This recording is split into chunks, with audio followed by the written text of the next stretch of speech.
Welcome to Soundbreaker. In today's episode, we're talking to Bruce Hamilton, who is the general partner of Everybody Ventures. Bruce, thank you for joining us today. And for our listeners who might not be familiar with you, could you please give us a small introduction before we dive into it? Thank you for having me. Just a real quick gist. I'm Bruce Hamilton, general partner at Everybody Ventures. So, early stage VC fund investing at the intersection of pop culture, consumer, and technology. But really, at the core, we're hyper focused on consumer.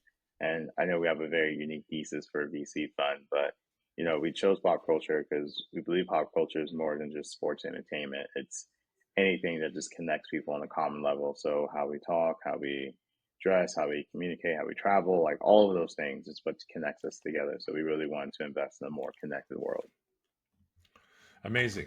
All right, if you could take us back a bit, I would say some early years of starting in the music business, or really what really motivated you, and kind of give you, say, get inspired you to say, you know what, this is the path I want to take. I want to carve my path into the music business. I know you're in the VC side now, but something must initiated this early on. I've always had a deep love for music. So, when I was a kid, my dad was always playing music and I kind of became a big fan of music from there and like listening to like the early 90s R&B acts like Donnell Jones and Keith Sweat. And so I just became like a really big fan of music and just really started diving in from there. But I used to always, kind of pay attention to. I guess I would always see like what would happening in the music industry in the '90s. I was always like, man, I would love to be part of that, but I never knew like how you could do that. And so when I was at Florida State, the I got presented the opportunity to work at the local radio station in Tallahassee, Blazing 102, I think Blazing 102.3, which was the hip hop station. And so I started there as an intern and then worked my way up to being a board operator and then actually like reading the news on the radio. And I was like, oh, there's an interesting path in music here. And then I realized amongst my friends, I was kind of like that tastemaker in a sense. I was telling all of my friends about new music that was coming out. This was obviously during the blog era. So this is when, Kendrick, Drake, J. Cole, Big Sean, all these guys were really coming up. So I was introducing my friends to all these projects. And then it kind of hit me one day. It's like, oh, like this is essentially what being an A&R is this kind of having your finger on the pulse and finding things that's hot before everyone else finds it. And so I was like, oh, from there, let me really start, diving into music. And so from there, I realized I wanted to work in music, but being working in radio, I realized radio is the progression is slow. People either have to die or get fired in order to move up in radio. And so from there, I went to Full Sail to study music business. And I just really got serious with my music career from there, where I was interning for Shaquille O'Neal's record label and doing concert promoting and all of these things, and that led me to my job at Live Nation. Hmm. How did your job at Live Nation kind of shaped your path into starting your own company and furthermore to the music industry? Well, I always knew I wanted to have my own company. I think that was always the end goal. Um, I was talking to this legendary music lawyer. His name was um, I know his last name is Schlesinger. I cannot remember his first name. I met him when I was in college. He used to be the lawyer for Ike Turner and a ton of legendary artists. And so I was talking to him about, if I wanted to own my own, label or music company, how would I do it? And his advice was, I would advise you to go to a record label, learn on their dime. Then once you figured out what you want to do, then go start your company. But yeah, go learn on someone else's dime. And so yeah, I just kind of took that advice and got there. And so kind of what led me to Live Nation was I was working with a group of friends in college and we ran a Kickstarter campaign for an artist we were managing named Reggie Williams, but then he started going by R. Lamar and we raised $11,000 through Kickstarter to record an album and do a tour. And then we Hmm. used the social media analytics from that Kickstarter campaign to actually route the tour where his fans were, where his backers were coming from. And so I think Live Nation caught word of that. And then that's how I started doing social media, Live Nation, and that was really when like everything really kicked into high gear on the music side of things. Amazing. And you also worked for Epic. You know, you were part of the A&R team there. Am I right? Yeah, I was. So when I was at Epic, I was on the A&R team for Travis Scott's first album, Rodeo. Worked a little bit on Fifth Harmony's second album, Hmm. Reflection. And then yeah, just kind of hands on with a couple other projects there too. But you know, those years at Epic really, I think, molded me as an entrepreneur and really seeing like how the business actually operates and like what it takes to actually maintain and develop music relationships and like how important that is. And you know, even just music industry or just in business in general, like long relationships are extremely important. Hmm. What was your first venture that you started, like in the music business, when you decided to go on your own? It's like, it's time for me to do it. That's it. What was your first company? Yeah, so I actually left Epic to run my talent management company, Samurai. And so Uh-huh. at the time I was managing a few acts, but one that was really starting to take um who was really starting to take off. His name was Major, R&B act. He ended up getting, so when we were managing him, we ended up getting a platinum record for the song called Why I Love You. Really, Wow. really huge ballad. Now it's, you know, it's been a few years since that song came out, but over a million sold, 159 million views on YouTube. Amazing. Um, did super, super well. And so that was, and I took a blind leap of faith to leave Epic to really focus on my company. I remember one of my boss, Michael Klein at Epic at the time, was like, and I was telling him was contemplating leaving, and he was like, "Are you sure you want to do this? Because it's not, once you leave, it's not that easy to get back into the building." And I was like, "No, I'm very confident about this," and you know, took the leap of faith. You know, the first 2 3 weeks, I was definitely wondering if I had made like the worst decision of my life, because I had literally spent my entire life trying to get to a record label, and I did it and spent some time there and left, and you know, but you know, everything panned out the way it was supposed to. Wow. Amazing. That's all I would say. Believing in yourself and determination and staying focused. Yeah, I would say that's a superpower of mine. Is like I really believe in myself, and I'm probably one of the most resilient humans you'll ever come across. Well, you're talking to another one.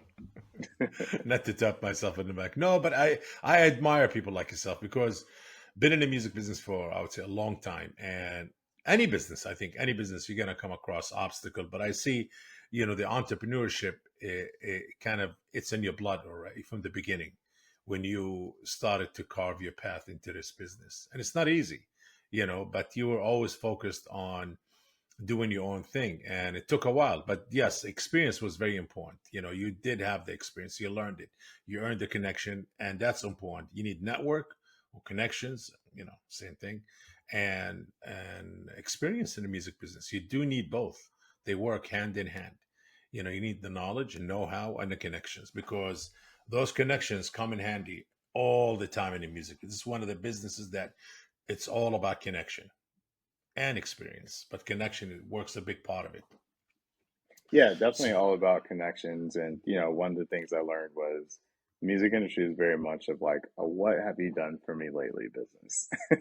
And so one of the biggest lessons I learned was when I left Epic, like all of the people that were constantly on my phone or constantly texting me, once they found out I was no longer at Epic, those phone calls stopped. Couldn't get people to respond to text messages and emails. But then when things on the management side started to take off, those same people kind of started to come back or they started to answer emails. And so I learned quickly it's, you know, you got to be active, you got to be doing things. And yes, yes, yes. Well, it's about, I look at it this way from my experience personally, and this is about you, the show, not me, but I think it's about what value can you bring to people. mm, It's how valuable you are and what value you can bring. You need to bring value always to something to the table.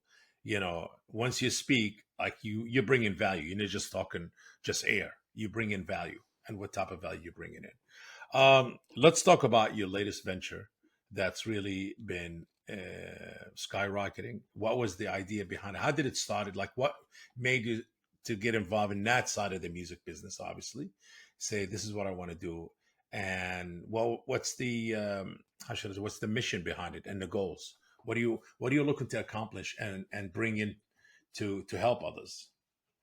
We're Yeah, I talking mean, about the everybody's ventures. The VC side of things was something that was never planned. I'd never ever ever in life planned to be a venture capitalist. It kind of just happened.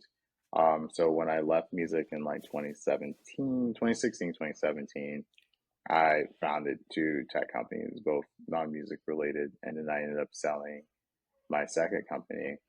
And then from there, I kind of hit a point of like, well, how do I work with all of these like early stage Hmm. startups in industries that I'm very passionate about, like gaming, entertainment, music. And so a light bulb kind of hit, and it was like, oh, well, venture capital will allow me to really be hands on and not be bound to one company. And so, launched my first fund called Mech Ventures in 2021. Raised a fund, deployed out that capital, and then I left to start Everybody Ventures late last year, and the currently deploying out Fund One now. But I really wanted to kind of just be on the different side of the table and actually be at the point of innovation. I felt like one of my reasons leaving Epic was not just Epic, but just the label side. I felt like they're just very proactive. They're very reactive and not proactive. And when you're trying to bring in innovation, they're all kind of stagnant. And the common thing you hear a lot of them say is, we don't want to be the first, but we also don't want to be the last. Can't be innovative if that's your strategy. So Yes, yes. really wanted to be at that forefront of innovation and really tap into these companies that are building what our feature is going to be like, are the tools that are going to be what our feature is going to look like. So, I kind of fell into it, but it's something that I absolutely love. I feel honored to be talking to some of the brightest humans I've ever encountered on a daily basis. So just being at the cutting edge of what's coming up next and seeing like how can we help them not only from an investment side, but also from a branding and marketing perspective. It's funny just commenting on what you said. When it comes to some of the major stake players or the stakeholders in the industry we're in, if it's not broken, why fix it? And nobody wants to disrupt the steady flow of revenues that they've been generating. And I think that was played a big part of pushback in the music business being advanced technical wise, tech wise, and major pushback just because of these two reasons. And but you do see, as somebody who's involved in VC and focus on the music tech side of it, I'm sure you'll see a huge flux of in kind of a new tech music tech startups, whether they AI focused and kind of trying to disrupt and change the business and enhance how things being run and help more how shall I say advancement tools to music creators, content creators, producers, artists, not really taking replacing them. No, I look at it more as enhancement, not replacement. That's always my thing. Yes, Yeah. And I think that's how people should look at it, right? Especially with AI. AI is not going to replace artists. AI is really just going to be a tool for artists to get their works out quickly or really help them create absolutely. better Yeah, works. Like AI is not going to be able to take an idea and then expand upon that or create an idea out of thin air. I think that's the yes, beauty of humans is we can literally make something out of nothing. And then AI only just references what's already there. It's not going to be able to create something brand new. yeah. And I think right now is literally one of the best times to be in the music tech space. I think labels are very open to working with new startups. And as we've seen, things are shifting because the technology on the music production front has gotten so advanced that you no longer need to go to an elaborate recording studio to make a project. You just need a MacBook and like a decent mic and someone who can produce records. And then you can make a hit song from your bedroom now. As somebody who's involved in VC and a lot of startups, which is focuses on the music tech side of things. Anything interesting that you came across, because there's the music business has two sides of it. It has the creation side, or create, the creative creation side, which is that's what a lot of technology is involved, and there's also the consumption side, meaning with the consumer, how and it's always been the same structure and the same old ways. Would you think that technology would also tap into that side and say, hey, you don't need an aggregator anymore. You don't need this to distribute your product. This is the new way that consumer going to be consuming content, and this is how you're able to distribute and control. There's too many hands in the pie. Obviously, we all know that. And in order to reach a certain, it's like there's a gate, and not everybody are allowed to that gate. And you know exactly what I'm talking about. Mm. And only certain people have some keys, and that's what business being controlled by certain people and certain groups for just when it comes to distribution. Would you think that change? I think it's starting to change a little bit. Obviously, the gatekeepers, as people call them, are kind of been in the way for a long time, and obviously there are gatekeepers that have been there for many years with weird practices, and just they kind of dictate who comes in, who comes out. I think now with the major distributors taking significant market share from the major labels, I think you're seeing that power dynamic shift a bit, and you're seeing the majors adjust for that. Like they're doing the massive restructures because of the independent players coming in. They're really reshaping things and taking some of the power from the gatekeepers. And I kind of like what Elliot Grange is doing when he's got went over to Atlantic, and he's one of the first things he did was let's eliminate these gatekeepers that have been doing this for years. They're taking up too much of the salary. They're still operating on the old model. We're going to really innovate things. And in order to do that, the people that still keep perpetuating the old way of doing business, they've got to go. And so I like that new energy that comes in that says, hey, it's time to shape things up or we're going to get left behind. Definitely. I mean, the music business is old. We both know that. We both in it love it. That's what I do, and not looking to change anything, my profession anytime soon. But yes, it does. The music business does practice. It has still the old practices. For whatever reason, maybe some of the creation side is changing, but the other end of it hasn't changed, and I haven't seen any changes as I'm involved in the distribution side of the music business. But because of also, it went from physical retail outlet, which you couldn't access these outlets unless if you are a distributor or an distributors means that there was no the word aggregators didn't exist before the digital era came in. But now also the digital era came in and replaced the actual distributors that they used to distribute to the stores, to the major retail chain stores. And now you get the aggregators, and a lot of distributors work with it. So it's still kind of the same setup, but because I feel the the music or the content consumption, it went from retail to digital, and it kind of then everybody discern, like there's a control board who entered that through these pipelines.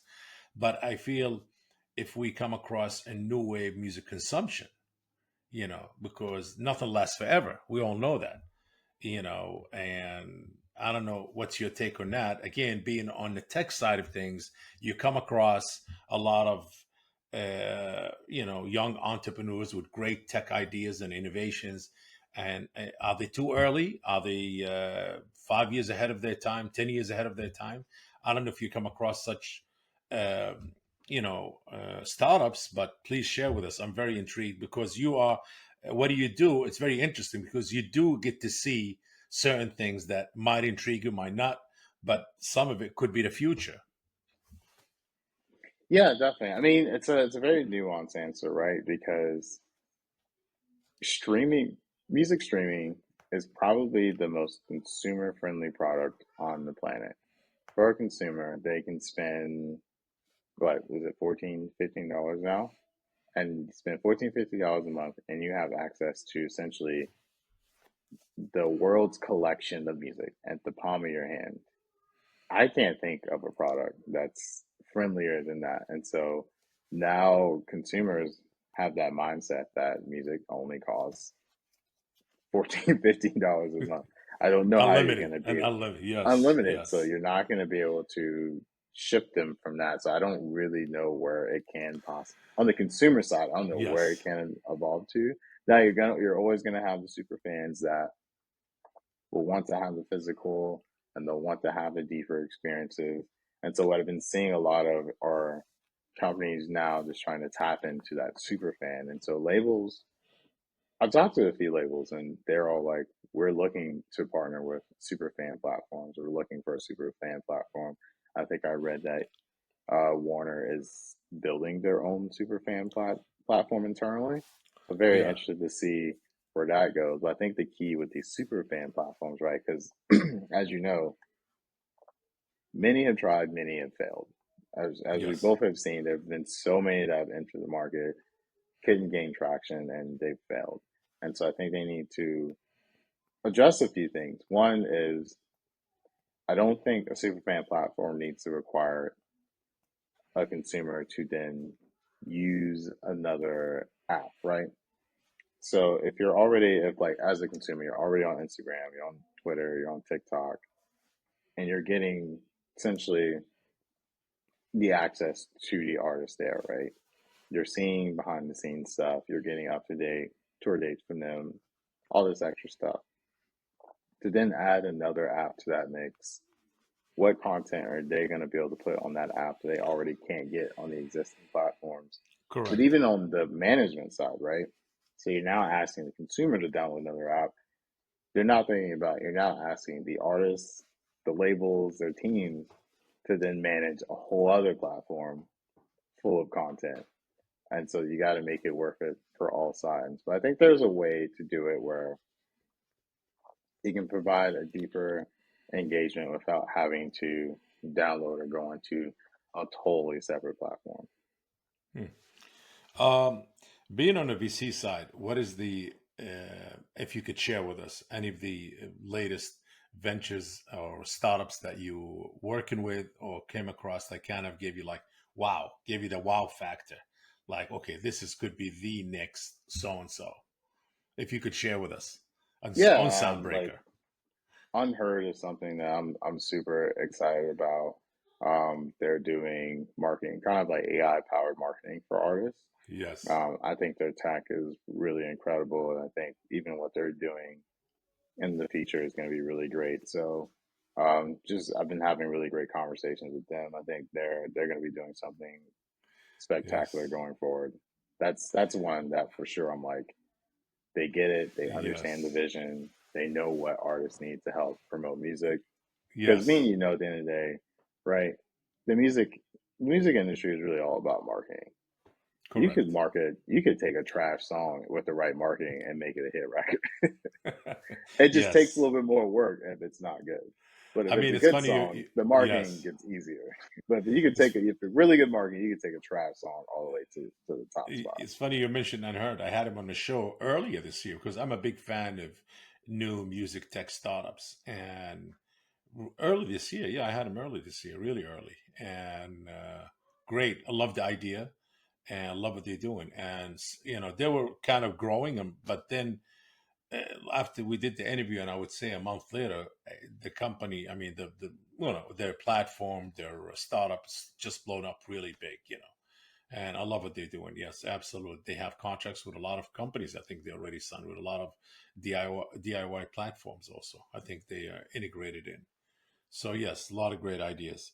But anything new that you haven't, they have not yet out there, but you kind of working with, and you try to get them out there. Anything new that you would like to share? Kind of mention to our viewers on Soundbreaker. Any new startups that kind of, I wouldn't say revolutionize or maybe shake up the industry a little bit. Hey, watch out! There's a new technology coming, a new startup with this type of technology. Yeah, there's a platform I'm working with currently as an advisor called Showdown. I think it's a Showdown. really, yeah, I think it's a really incredible platform. It's basically kind of like America's Got Talent meets TikTok, and consumers are able to not only view these really talented independent artists that are doing covers or different things, but you're also able to contribute to these contests and directly tip these artists, and is providing a deeper engagement. And it's a really cool platform that's showcasing new up and coming talent, that can participate in contests. So I think it's something that's Amazing. really great. The tech is like really impressive for Amazing. a, Are a they based out startup. of the It's States or where are they based out of? based in Canada, Amazing. Amazing. based in Amazing. Canada, but they are. I think they're going to be hitting the market very early, 2025, and Yes. that's one that I'm telling people now, like, be on the lookout for. And not because I'm on the advisory board, but I just think it's gonna be a revolutionary platform. Amazing. You know what? We need to get him on the show. I think I heard of the guy, the company, and I think I spoke to them not too long ago. I think a father and a daughter, extremely both talented, great business mind, and definitely great technology. Yes, yes. We Yeah, always John and look. Casey are great. I Yes, always love yeah, having conversations with them. yes, yes, yes. I mean, I do notice there's a lot of great startups and that full of innovation, and they're just people actually bringing new things to the industry. They kind of changing it, like it needs a new look, new platforms, new ways of consuming content, new way to interact with artists and users and fans. And there's another one I did an interview with last week, I think, called Hook Music. I don't know if you heard of them. Yes, really interested, really interesting. It's all about having the users come in and speed up, slow down, remix the songs, and kind of just creating new ways to make some of the product, could be an old song, a new song, more interesting, and give it a new life, and to create a new stream of revenue for the artist and for the content holders or rights holders. So interesting things. Yes, the music business right now at a crossroad where there's a lot of new innovations and new changes. And yes, people always going to hold back because nobody wants to disrupt their business or their setup. But that's part of the future, and I'm kind of excited, looking forward to see more and more, and see how all will change. But definitely, I would say from now till I would say 5 years maximum, the way we consume content is going to change. It won't stay the same. Yes, streaming, we call it streaming, but would it be the same way? Would it be a subscription? Would it be we have a bunch of platforms? I mean, I'm a big fan of streaming platforms because streaming platform did two things that kind of helped the music industry. Number one, it made them reach places that no one, I don't care what kind of distribution outlet you had, what kind of stores, what kind of chain, that you would able to reach. Now you could reach anybody in the world, in the whole universe, or the world, even the universe, probably, because of streaming, because everything, as you said earlier in the conversation, everything's in the palm of your hand. You can listen, watch, comment, create, download, upload, do the whole thing through your communication device, which is your phone, your smartphone, whether it's an Android or iOS, whatever it is. And the second thing, I would say, eliminated the bootleg. Back in the day, it was you cannot catch anybody bootlegging. You can come across the record in the street somewhere, or the CD or the cassette, but you won't be able to trace it. Where's it coming from? Who did it? Now, it's easy because of the copyright protection laws and some of the restriction. It's easy. The minute you catch it, it gets taken down from everywhere. Done deal. That's it. You cannot stream it anymore. So yes, I think it did two positive things. Obviously, yes, the money is definitely less for the artists and for the record labels, the management, creation, whoever involved in the distribution side of things. Yeah, Um, I mean, I was really big on pirating songs, really big. I was constantly on LimeWire and Morpheus and BearShare. Like, you name a torrent platform, or a peer-to-peer platform, I was on there. But you're right. Once streaming hit the market, I stopped. It just yes, streaming is just easier, and I was like, all right, well, I'll just wait for it whenever it does hit the platform. So I think, Uh, but I do think in terms of streaming, there's going to be a conversation at some point. I don't know if it's going to be now, if it's going to be in the future, but there needs to be a standard rate across the board on what exactly is a stream, how much is it worth, like a universal code. This is what is it, 100 streams equal an album sell or what? But there needs to be a universal code because artists are getting really frustrated now. And also, when are we going to stop counting album sales? Like, no yes. one's buying albums anymore. So why are we still equating success to kind of a antiquated metric? Like, no one's Yeah. buying albums. So why don't we chart success by the level of streams rather than trying to convert the streams to album sales? And then Yeah. even when you do convert it, it doesn't really sound that great. You know, like, oh, someone sold 30,000 copies. And it's like, well, yeah, it sounds terrible. And they sold 30,000 copies first week. But then they probably did like 400 million streams. That sounds way better. And it actually matches the audience. I don't know. It's weird. But, it takes music a long I get it. time, the Yes. industry a long time to really Yeah. Yeah. get up to date with things. What's next for you, Bruce? And what's next for Everybody Ventures? Or what's Yeah, on I the mean, horizon?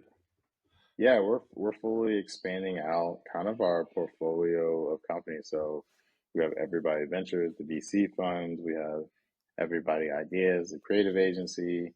We're rolling out our music distribution platform this week called Everybody Music, and slowly rolling out, kind of building out a suite of entertainment, pop culture investment portfolio companies underneath what will be called the Everybody Group. So just super excited to just kind of see what that looks like in the future. Great.